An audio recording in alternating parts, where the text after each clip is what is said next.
আসসালামু আলাইকুম, সবাই কেমন আছেন?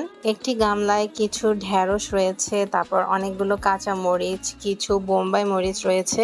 এগুলো সবই আমাদের বাগানের গাছ থেকে একদম তুলে আনা হয়েছে, খুবই তাজা। এই বোম্বাই মরিচগুলোর কিন্তু খুবই ঘ্রাণ এবং অনেক ঝাল। সবজিগুলো দেখতে অনেক সুন্দর লাগছিল, এজন্য আমি কিছু ভিডিও করে রেখেছিলাম। শহরের দিকে আসলে এত তাজা সবজি পাওয়া যায় না, আর সবজিগুলো যদি নিজেদের বাগানের হয় তাহলে ব্যাপারটাই আলাদা। গাছ থেকে অনেকগুলো লাউ শাক তুলে আনা হয়েছিল এবং শাকগুলো দেখতে অনেক ফ্রেশ, অনেক টাটকা ছিল। ঢেঁড়সগুলো থেকে অর্ধেক পরিমাণের ঢেঁড়স নিয়েছি রান্না করার জন্য, রাতের খাবারের সাথে খাওয়া হবে, এবং বাকিটা রেখে দিয়েছি পরের দিন খাবো। ঢেঁড়সগুলো অনেক তাজা, আমি কড়াইতে বসিয়ে দিয়েছি ঢেঁড়স কুচি। এখন পরিমাণ মতো তেল, পরিমাণ মতো লবণ এবং হলুদ দিয়ে ঢেঁড়সগুলো রান্না করে ফেলবো। ভালোভাবে খুন্তি দিয়ে নেড়েচেড়ে নিতে হবে যেন নিচে লেগে না যায়। ঢেঁড়সগুলো দেখতে অনেক সুন্দর লাগছে এবং আমাদের ঢেঁড়স ভাজি করা হয়ে গেছে। এখন আমরা আরো একটি তরকারি রান্না করব।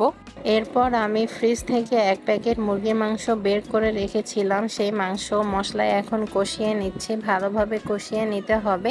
একটি লাউ কেটে নিয়েছি ছোলা সহ। লাউটি অনেক কচি ছিল, এজন্য ছোলাও অনেক নরম, তাই ছোলা সহ কেটেছি। এখন কেটে রাখা এই লাউগুলো মশলার ভিতরে দিয়ে দিব এবং ভালোভাবে কষিয়ে নিতে হবে।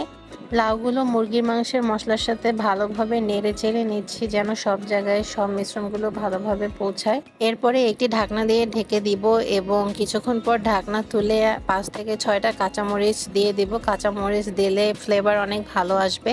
এখন উপরে কিছু ভাজা জিরে গুঁড়ো দিয়ে দিতে হবে। রান্না আমার প্রায় শেষ হয়ে গেছে। আপনাদের ভাইয়ার অনেক ক্ষুধা লেগেছে, তাই সে তার প্লেটে ভাত নিয়েছে এবং লাউ তরকারি নিয়ে নিচ্ছে। সে এখন লাউ তরকারি দিয়ে ভাত খাবে। পৃথিবীতে আমরা সবাই আমাদের রিজিক নিয়ে এসেছি। আল্লাহর কাছে লাখো কোটি শুকরিয়া সবকিছুর জন্য, আলহামদুলিল্লাহ।